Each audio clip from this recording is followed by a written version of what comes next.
Rob, how have preparations gone over the weekend? Very good, very good. We've had a great couple of days.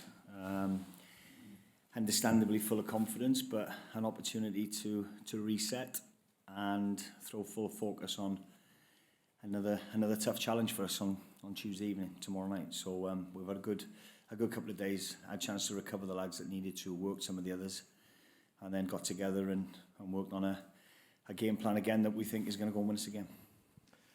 Nice problem to have, but there are players you're going to have to leave out the starting 11 who no doubt will be chomping at the bit to be there at the beginning.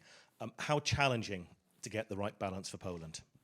Yeah, of course. Like every game you play, Gareth, you want a game plan. You want to pick an 11 that's going to go and have not just be the best version of how we want to play.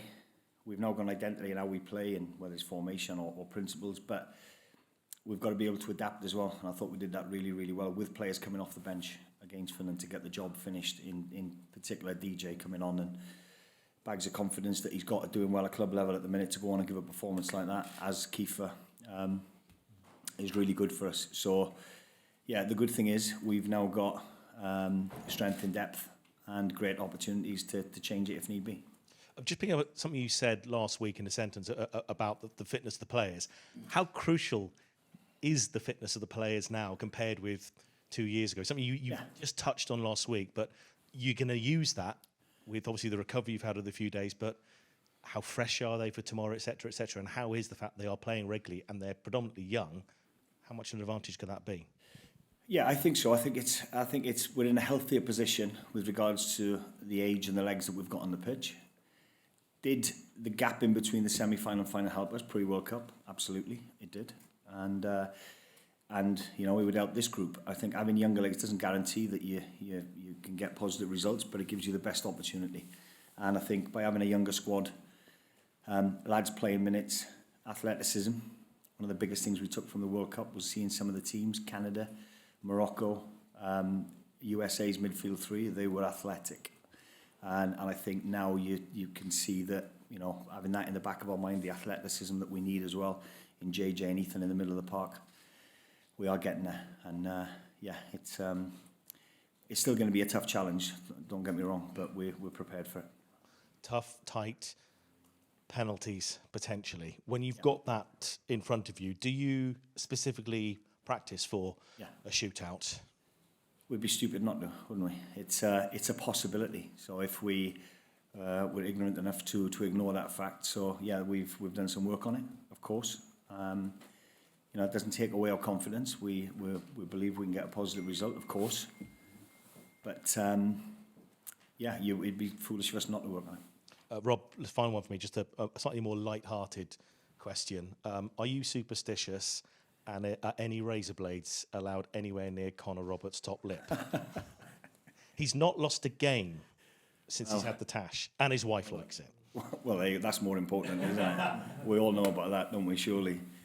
Keeping them happy. I like that one. He'll be keeping it. Hi, Rob. Hi, Rob.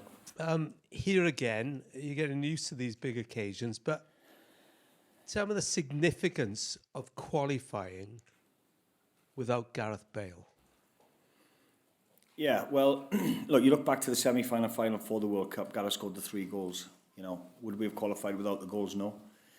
Would Gareth have played in the World Cup without his teammates? No. So, we had one of the world's best footballers and Aaron alongside him as well. And albeit we had to fight and work our socks off with the medical team and the physios to get him on the pitch, because not only was he not playing at club level, he was not training, not able to train. So how we managed him through the week was incredible to get him on that pitch. It shows how far we've come in a short space of time. We're only one tournament past Gareth's retirement, and we're one win away from qualifying. We're a country where if we can be there or thereabouts at the end of the campaign to qualify, while we're still in this transition of introducing young players without some of the world-class senior players that we've had, then we're in a good place, and that's where we're at this moment in time. So it's quite a significant move, but it goes to show the strength and depth and the quality we've got coming through. You've had your moments, good and bad, in this qualification campaign. But Harry Wilson said something really interesting Saturday, he was one of the vocal people in the autumn when there was mood music. And he made the point that, all the players responded for you. Do you feel they're doing it for you as well? It's nice. It's nice for the players to say that, of course, Rob. And I've got a great relationship with them. I have. So I don't doubt that. And I think you sort of saw my emotion. I am an emotional guy, and you saw that after the Croatia win. Because I knew the staff turning up for the press conference, the players. I know what I've got in the changing room. I know that we're all in it together. We all enjoy the way we want to play. I've got players that absolutely thrive on it and love it. H in particular. So the way we play at the top of the pitch, and it's still a work in progress, with Jack Lester coming in and having a big part of saying that, it's still a work in progress, but they've bought into it and they love it. So we were all frustrated after the summer's camp, and the reaction we've had in the autumn from September onwards, 7 games unbeaten now since that, that's an incredible reaction from those players, and that speaks volumes about them. Your home record is formidable. How much of a part do the Red Wall have to play against Poland, do you think? No different to what they've done in every other game. I think, is that 20 unbeaten in 23 at home? Thanks, Karen. 21, is it? 21. So it's an incredible record, you're right. And our supporters are massive with that. Again, they took the roof off with the anthem the other day, and bring it on again Tuesday, and let's use it to our benefit and get us across the line. And finally, you talked about the significance post-Bale, but in all the qualifications you've done, where would this rank, do you think? A World Cup was sort of transformative in a way because it hadn't been done since '58. Yeah. But of all the things that you've done with Wales, if you can beat Poland, where would this rank? Yeah. Because it's your squad now, isn't it? That's what I mean. Yeah, absolutely. And we've seen the changes, haven't we, sympathetically, because when I took over from Ryan, there was nothing wrong. The team were winning. Ryan had implemented some great changes, and so it would have been foolish for me to make any drastic changes. So I just continued the motion of the success we were having, and slowly along the way tweaked some of the personnel in the staff, some of the personnel in the playing squad. The style in which we play has changed, and I think now you're right. It's now a way in which we want to play. Certainly at the top of the park as well, with the 2 or 3 that we use at times, slightly different ways, but our principles are the same in how we want to play. And it would be, a great achievement for us to qualify, and in the manner in which we've done. Whenever you go through a campaign, you're always going to get bumps in the road, especially in a transition in which we're in, and we had one in the summer. And what pleases me is the reaction that we had since then, to unbeaten in 7, to play in the manner in which we've done, concede the goals that we have, score the goals that we've done. Really, really pleases me. So I'd be an extremely proud man to get the job done, but full focus on getting that win first. Last one, will you sleep tonight? Yep. Absolutely. Look, we're all relaxed. There's nerves, of course there is. I'd be a liar if I said I'm not going to feel the nerves. Of course, I'm human, but when you work with them and you see the atmosphere again in training today, you've seen it yourself for the first 15 minutes. They're so relaxed. They love each other's company. Doesn't guarantee wins. Of course it doesn't. There's a lot of other factors you need to look at, but it calms everybody. It has a calming influence on us. All the best. Thanks, Rob. Rob, just taking you back to the last time Poland played here, what can you take in terms of lessons from that game? Because obviously the one in Poland was lots of changes, but that was kind of the 2 first teams going up against each other. What can you take from that night into tomorrow? Yeah, you're right. The first game had an impact because we were playing Ukraine 4 days later. So we didn't pick a starting 11 that would have faced them. And I don't think the home game was either full strength, if I'm being honest, because we'd have qualified by then. So, look, we know they've got an abundance of quality. They've got a new manager. They've had some positive results since. They're in this playoff for a reason. I will say that. They've not qualified automatic against the odds because they would have been favourites to qualify. So they're here for a reason. And we'll take note of that. But it's about us. It's about us playing to the best we can play. And if we, again, I keep saying it to the players and to you guys, but if we match the levels of performance that I know we're capable of doing, and certainly at home, I think the result takes care of itself. And I guess in the way that we have Gareth Bale during the last qualification, they've got Lewandowski who wants to go to one last tournament. How do you sort of guard against that legend of the game producing that moment of magic. Yeah, he's a fantastic player, absolutely, and we'll have to respect that, of course. But then it stops there; it goes out the window. We'll done some analysis on him. We'll show the defenders strengths, weaknesses, what he's capable of doing. They already know it, but we'll reiterate it and then go out and it's about us imposing ourselves on them then. But individually, they've got some good players, but collectively as a team, like I said, we're more than capable of giving a level of performance to get the job done. And your two young central midfielders up against Alinsky. That experience against youth, what can you give to your guys to take on those sort of players? Well, again, having people like Rambo in the squad that's been up against experienced players like that, that's where Rambo will step up and be a help for us as well, with regards to bits of information that he might want to offer to the younger boys. But I got no worries with them. JJ and Ethan are so confident. And again, they'll respect what they're all about. Whoever they play in the middle of the park, whether it's a 2, whether it's a 3, I think it'll be a 3. And yeah, we'll have a go at them. And just finally for me, you could make history, the first Wales manager to take it to 2 major tournaments. Has that sort of been playing on your mind? Has that been something you've entertained the thought of? No, you got to strip all that away. Don't get me wrong, if we've qualified in the final whistle, watch me go, but but before that, you can't allow that to get in. You have to stop yourself from getting excited. We haven't done the job yet. Let's get the job done, then we'll have these conversations.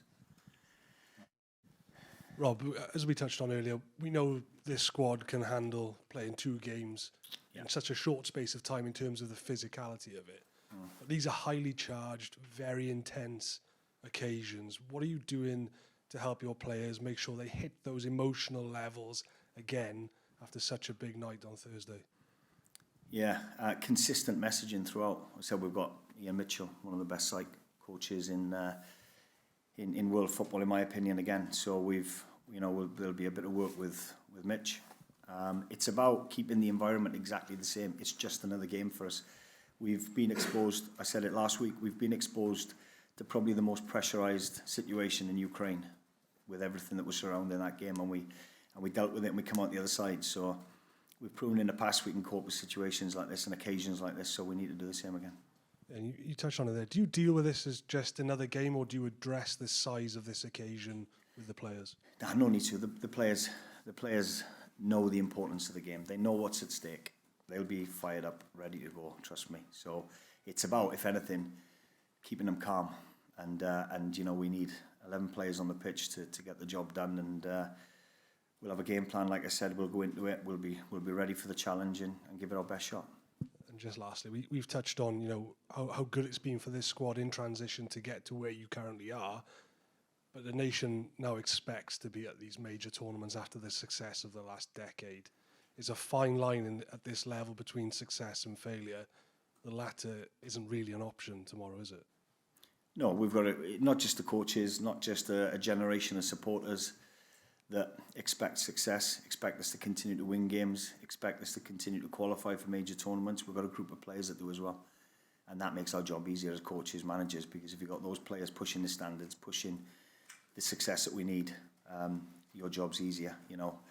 We're all on the same journey, then on the same path. And we've now got a young group of players that have had a taste of major tournaments and want more of it. I told them we've already been out, picked the hotel, picked the training ground. We're all excited by that, and that's motivation in itself to get the job done. Pleasure. Hi Rob, just from a mentality point of view, how different is this playoff final compared to the Ukraine final? Or are they both quite similar, would you say? Well, I think the complexities around the Ukraine situation was what they were going through. We're all parents, we're all dads, we're all got family. We could see what was going on, which was appalling, and we tried to strip the emotions away from that. We haven't got that situation this time, but it's important that we throw full focus into the job in hand, and that's bringing the best that we can do. We can only control what we can do. Whoever turns up at Cardiff will be in for a tough game, and that's all we can influence, what we do and how we play. So it's about being consistent in that messaging, and like I said, it's just the next game for us. Hello, Rob. Just forgive the personal start to this question, but back in the day when I first started covering Wales, it was under John Toshak. and he said, I'm taking, when he blooded the likes of Gareth and Aaron and Joe Ledley, Wayne Hennessy, Chris Gunter, he said, I'm taking decisions now that will benefit Welsh football in years to come. And so it came to pass under Gary and Cookie. What I'm trying to get to, what I'm trying to ask is whether or not you think that, given the age profile of the players you've got, the Ethans, the JJs, and everybody out there, Dan James and everybody else, whether or not you think you could kick off a second golden generation, because you could, if you kick the door open tomorrow night, you know, with the experience that they've already got and will gain from tomorrow and will gain hopefully in Germany, could carry you through the next 2, 3, 4 tournaments. That's a great question, yeah. I think it's important. Thanks, mate. That's brilliant. Thank you very much. Brilliant question. I like that. I think it's Took me ages to think of that and all. I think it's important to keep evolving, and we don't have to do it as drastic as what John Toshak did. You know, we don't. I was just finishing with Tosh when he made those changes, and he had to make wholesale changes because we were a generation that were, you know, just about to retire. So he had some big changes to make, and they were brave changes and the right changes to make. And obviously, Cookie then benefits from it, and Ryan, and then myself. So we're all in the position we're in today because of those decisions he made along the way, a long time back. Along the way now, it's important that we keep introducing these young players. So when Ryan took over, the first conversation we had, I've told you this before, it was what young players have we got to come up. So the Joe Rodens, the Meps, the Joe Morels of the world. Ethan was already up with the first team. The Dan Jameses, you know, these players were fast-tracked straight away. That's what Ryan wanted to do. So because I knew the 21s, I inherited them anyway. So we've had that little bit of a transition from Tosh to where I am today with Ryan as well. And I think now, with me bringing JJ up, and we've seen young Kumas score for the 21s on his debut the other night, and you know, there's a generation of young footballers again that would pick the right time to bring up to the first team. So not major changes straight away, but now that we're on this path and on this run, you know, we're only going to grow better from having had these experiences when the likes of young players, I'm using Kumas as an example again because he's been exposed to high pressurised environments, and that will only benefit us when we come to games like this in future. Okay, thank you. Diolch. See you tomorrow night. Diolch. Hi, Ben. Okay. Hi, Ron. You're on the brink of yet another tournament. I mean, you've been here since before 2016. How would this one compare, do you think, to the others, if you get there? Look, they've all been special in their own way, and this is no different. We've worked hard this time. It's been a bit of a transition, having lost someone like Gareth, who brought so much to the squad. So, like, if we could get there this time, it's a real team effort and something we'd be really proud of. And do you feel that almost Thursday was proof put in the pudding that the squad has moved on post Gareth? I don't think we needed the game on Thursday to show that to anyone. I think we've put some great performances in without him in this campaign, and unfortunately probably a couple of results cost us that second place position. So look, we're in a tough spot now. It's a playoff game, it's a one-off, but we're excited and ready for it. As captain, how much do you have to keep sort of the youngsters, not just focused, but maybe prevent the pressure getting to them, and maybe the discipline on the night as well? Obviously it's important. Look, there's older boys who've got a bit more experience than them, but look, they played in the game, or most of them played in the game where most of their experience came from, is beating Ukraine in the last playoff. That was the most high stress, the game with the biggest stakes on it, and I thought everyone handled themselves well, and I think that's one thing we pride ourselves on. We've got discipline, we've got energy, we've got passion, but overall we're a proper team. And yourself, you might have to cope with the others, with Robert Lewandowski. Can you just give me an appreciation of him and what you might have to do to keep him out? Look, he's one of the best strikers in the world. I think his goal record shows that, and he's one of those strikers, you give him any sniff of a chance, it can turn into a goal. So we've got to be fully focused. We've got to really dial in tomorrow to stop him. And finally from me, what will be your last words to the team as you leave the dressing room? Or in that huddle? Yeah, exactly. It's No, we have to go out there and put a professional performance in. I think we've been in these games before. We've been in other big games as well, and all of our success stems from us playing as a team. All 11 of us working together. When there's no egos out there, we run for each other, we work for each other, and we know we've got that backing of the red wall in the stands, so we work for them. Just one more. Are you going to take a pen if needed? Let's hope it doesn't get there, but look, we've been practicing all week. I don't know what the lineup is, but we seem to have 11 pretty good ones at the moment. Best of luck. Thanks. Hey, Ben. Can you give us a sense of the confidence and momentum within the squad at the moment? Because I think you alluded to it.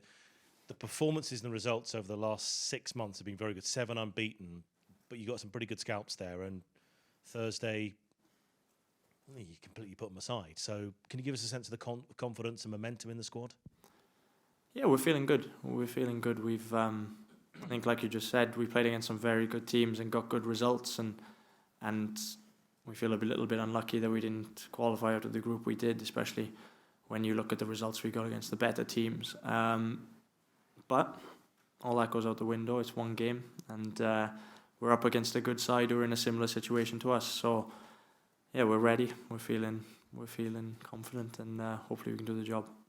When you go through experiences similar to what will happen tomorrow night, when you have that in the bank, how are you able to use that and help others who've maybe not been in the same position as you? That experience is big. It's a moment where it came down to 90 minutes of football where emotions were running high. It was a real high stakes game, but it's the same thing tomorrow. It's hard to put your finger on, form or individual players. It has to be a team performance, and we have to be disciplined, we have to be focused, and we have to know that it all comes down to that 90 minutes in front of us. In terms of the analysis that you obviously yourself and through with the staff you've been through with Lewandowski, he's changed. He's altered his game a bit. He's clearly in the autumn of his career. Players do change. How different is he? And what maybe problems does that pose you as a defence? Which one picks up at a certain time?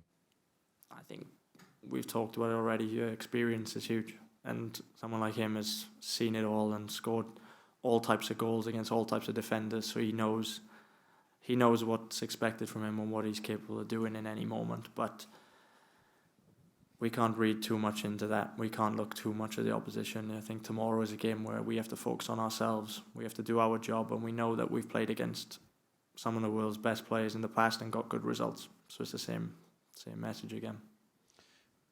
Wales's home record it's phenomenal. The crowd is clearly, a factor you bring into that.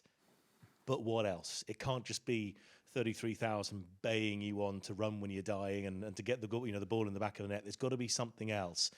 What is it? Is it the scenario, everything you've got around here at the training bases? Is it the stadium itself? What is it that makes that home record so intimidating?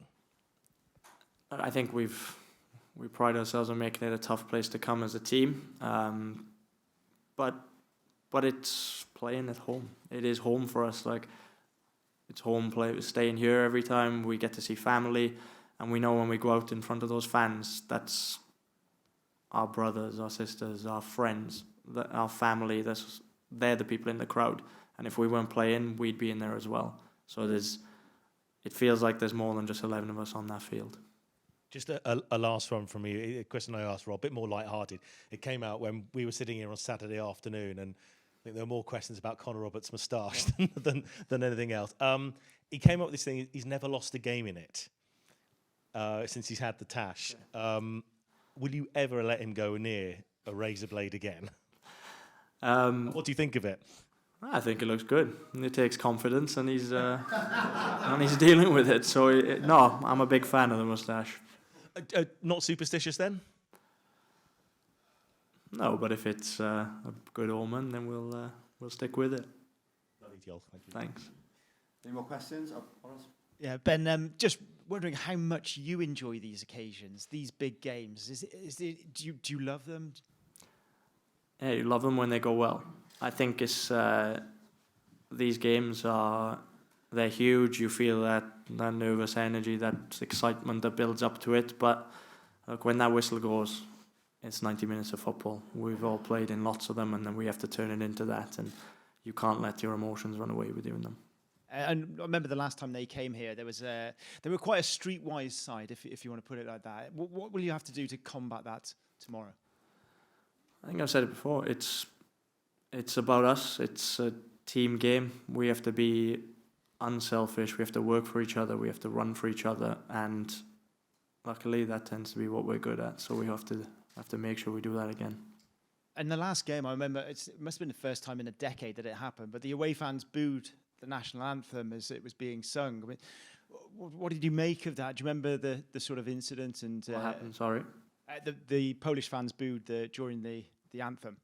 I was injured that game, so I didn't play. So sorry, I didn't know. But it's football. Us Welsh fans can make a lot of noise as well. So hopefully we can drown it out. Good stuff. And just finally for me, was there a moment in the autumn where you felt it turn after the summer? A moment where you thought, yeah, okay, we're back on track and we've got ourselves back here? Yeah, I think after the summer, look, there was a big reaction about, where we were going as a squad. We'd lost a couple of games, but sometimes these blips happen, and we never felt any doubt within the squad that we weren't able to get back to our best. And I think we showed that in a couple of the final games of qualifying. And look, it all comes down to this, and we're feeling good. Ben, just one from me. We all know the success this squad has had since Euro 2016.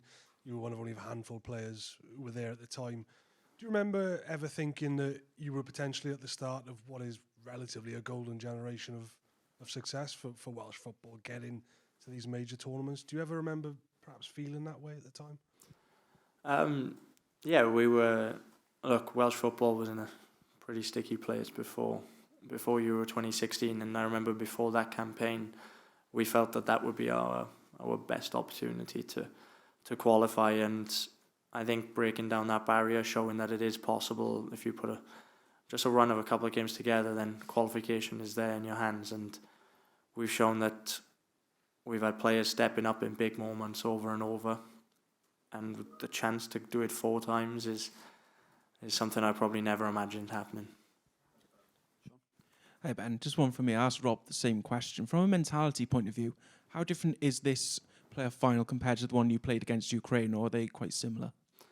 No, for me they're very similar.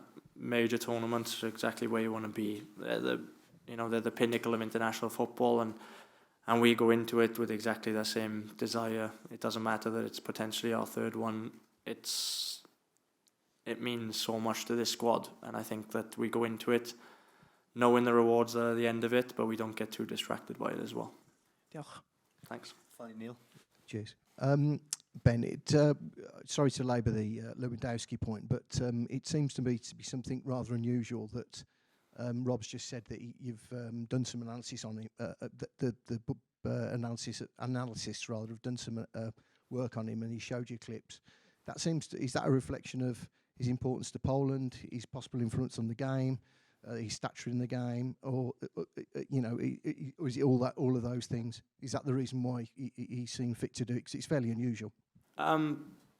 It may seem unusual, but to be honest, we do it for every single national team that we play against, and especially as defenders, we go through every single striker we play against. So we played Finland the other day. We went through Pojampalo and Pukki in detail. We looked at everything that they've done in the qualification, some of the games for their club, the boys here. The analysts and our coaches, they do all the due diligence. They go through all the hard work, and they will present it to us in 3-4 minute video of what we can expect to come up against. So, I know it's been brought up, but it's something we do against all the attacking players that we come up against. Well done, diolch yn fawr. See you at the match tomorrow. Thank you. No problem. Thank you.